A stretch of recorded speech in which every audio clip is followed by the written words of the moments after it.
Jūrmalas iedzīvotāji turpina cīnīties pret nelikumīgu būvniecību. Arvien biežāk kurortpilsētā saņem atļauju būvēt viesnīcas, kuras aizsargā īstenībā top daudz dzīvokļu mājas.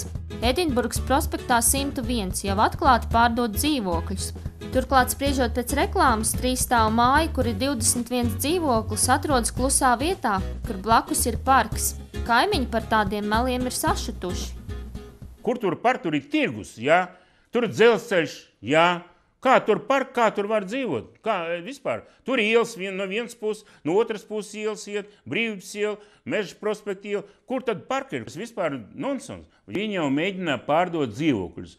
Un tas es esmu sašuts, kā vispār būvvalde atļaut tāds vietas. Viņi jau arī, es esmu pārliecināts, ka viņi kurs lieta ir, ka pārdos dzīvokli. Kāpēc viņi vispār par to jau jāsod?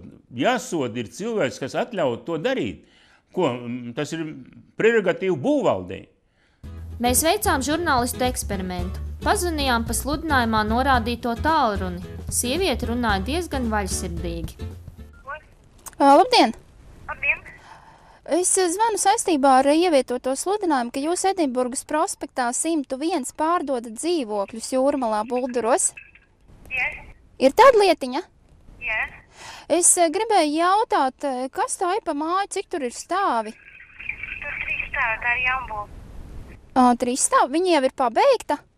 Nē, vēl nav pabeigta. Viņa vēl 3 mēneši līdz pabeigšanai. Kas tas ir vispār par rajonu? Tur ir tā kā mierīgi, klusi. Tas ir tieši pretī dzelzceļam. Pārbrauktuvei. Tur varētu diezgan... Tas ir pats centrs sanāk. Tā diezgan nemierīgs rajons. Tad jūs neieteikt nemaz tur pirkt dzīvokli? Nē, kāpēc? Skatieties, kas jums patīk. Jūs variet atsūtīt savu e-mailu, es atsūtīšu piedāvājumu. Jā, bet jums tā kā ir tas piedāvājums tajā pašā mājā? Nu, tā ne pašā mājā, vēl citos mājās arī ir. Jūs teicāt, pēc 3 mēnešiem jau varētu ievākties. Nu, kaut kur tā bija ieplānots, jā. Jo es vienkārši tur nobraucu arī garām, tur tā kā zīme rakstīts, viesu māja, tā, ka tur ceļās, bet tur ceļās dzīvokļi. Nu jā, viņš vienkārši tā nosaucās par viesu māju. Mums ļoti daudz Jūrmalā dzīvokļi nosaucās par viesu māju. Ļoti vairākās vietās. Un kāpēc tā? Tāpēc tur nevar būvēt dzīvokļus un uzsauc viņu par viesu māju. Kā pēc pirmplāna nevar taisīt dzīvokļus, tas ir viesu māja. Kiraus Lipmans tagad gaida no būvvaldes atzinumu par ekspertīzes rezultātiem. Speciālistiem ir jādod atzinums, vai ēka tiek būvēta atbilstoši atļaujai vai nē. Ir pagājis krietnes laiks, bet atbildi kaimiņš vēl nav saņēmis. Vēl vairāk, ēka uz ekspertīzes laiku ir iekonservēta, bet darbi tur turpinās.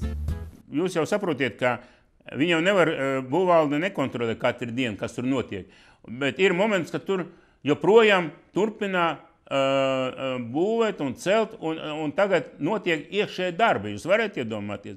Tad viņi uzvedās pavisam bezskaunīgi. It kā ārē pus nekas nenotiek, bet iekšēji viņi jau taisa tos dzīvokļus, ziniet, un apstrādā visu. Un tas ir drausmīgi. Ja būvvalde nelikumīgi daudzdzīvokļu māju būvniecību neapturēs, Kiraus Lipmans ir gatavs vērsties tiesā. Es tiesāšos, protams, iešu līdz galam. Es tā neatstāšu. Ja tuvākā laikā es nedabūšu atbildi, un tuvākā laikā es nebūšu pārliecināts, ka tur beigsies tā bezskaunība un joprojām turpināsies tur celt kaut kādu daudzstāvu māju, es, protams, iešu līdz galam. Un viņš šajā cīņā nav viens. Tuvākajā laikā Kiraus Lipmans plāno nodibināt biedrību, kurā apvienosies visi Jūrmalas iedzīvotāji, kas cietuši no pretlikumīgas būvniecības. Kur vēl tāds ir infrastruktūra kā Jūrmalā? Un sabēdināt viņu, ziniet, un iztaisīt tur guļam rajonu. Un tas ir man nav vārdu, lai pateikt par to cilvēkam, es nezinu, kas ir jādara. Un es domāju, ka tas būtu reāli iespējams to darīt. Un es gribu tagad man iet pāri ar daudziem iedzīvotājiem. Un man ir cilvēki, kas man atbalsta. Ļoti daudz iedzīvotāji, Jūrmala iedzīvotāji, kas man atbalsta. Mēs apvienosimies un iesim kopā visi. Jā. Šajā biedrībā būs arī Jānis Gražulis, jūrmalnieks, kas jau gadiem ilgi cīnās pret viņam kaimiņos uzsāktu būvniecību. Pēc būvniecības likuma pašvaldībai jānodrošina publiska apspriešana, ja būvniecība būtiski ietekmē iedzīvotāju sadzīves apstākļus. Kā pierāda tiesu prakse, būvatļaujas objektiem, par kuriem nav rīkota sabiedriska apspriešana, bet kuru celtniecības rezultātā būtiski mainās kaimiņu sadzīves apstākļi un samazinās nekustamā īpašuma vērtība, tiek atzīts par pretiesiskām un ir atceltas. Piemēram, administratīvā tiesa 2006. gada 1. martā par pretiesisku atzinusi būvatļauju ēkas celtniecībai Jūrmalā, Asaros dzimtenes ielā 13. Tur divstāvu koka mājas vietā attīstītāji bija iecerējuši uzbūvēt daudzdzīvokļu dzīvojamo māju. Iesākās tā, kad vēl nebija izrakt būvbedri, ka es jau griezos Jūrmalas domē ar lūgumu apturēt to, jo es uzskatīju, ka tas ir nelikumīgi. Jūrmalas doma man neatbildēja 3 nedēļas un atļauj turpināt darbus viss te. Notika rakšanas, pamatliešanas, viss.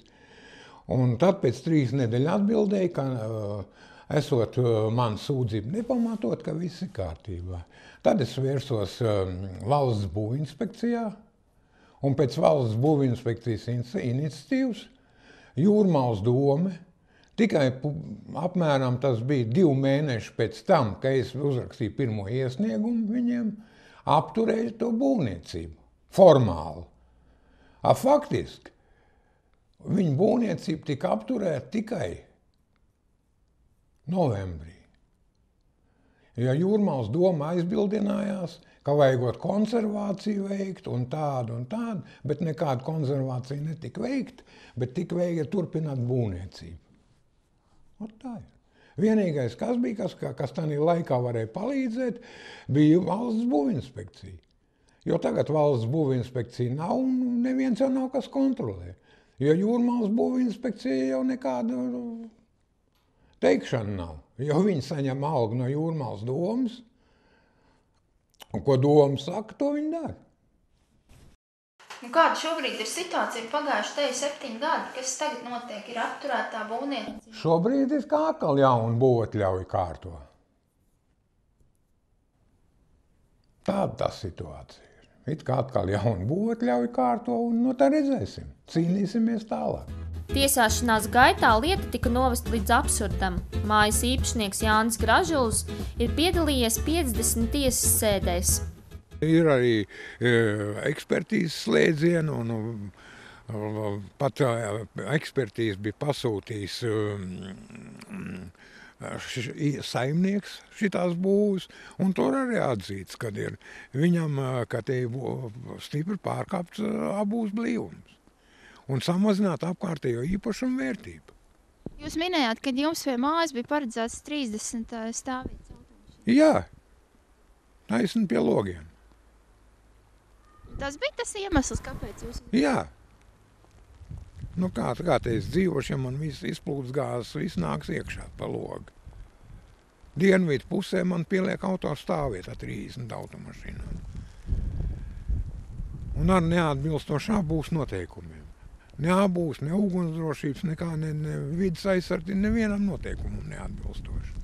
Jānis ir apstrīdējis 2 būvatļaujas, bet tik reiz tika izstrādāts jauns plānojums, kas atkal ir jāapstrīd un jāpierāda nelikumības saistībā ar būvblīvumu un visādām citādām normām, kas neatbilst nolikumam.